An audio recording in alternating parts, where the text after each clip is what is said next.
Lasterketak bigarren garaipena asteburu berdinean, behingoz pedalkada hon hartu dezularen seinale, nola junda hor?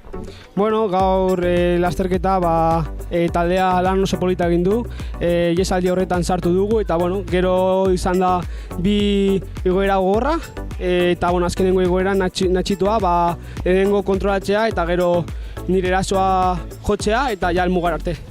Helmugako lerro honetan, zuk esan duzu, erasoa jo dezula, baina bat baino gehiago jo izan dituzu, bakarrik helmugaratzeko resistentzia bat zegoen, nahiz talana hemen erabakiren?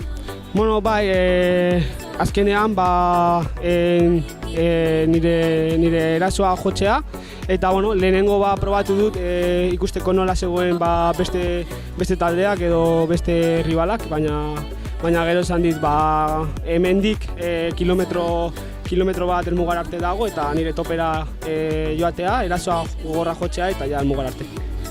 Bi garaipen asteburu berdinean, gainera justo maiatzaren atarian, denboraldiaren hilabete erabakigarrian, sentsazio bikainekin iristen zara, bai hurrengo asteko Santikutz klasikora, Valentziagara eta gero ja Bidasoa eta Nafarroa etorriko dira. Bai, orain lasterketa garrantzitsuenak daude eta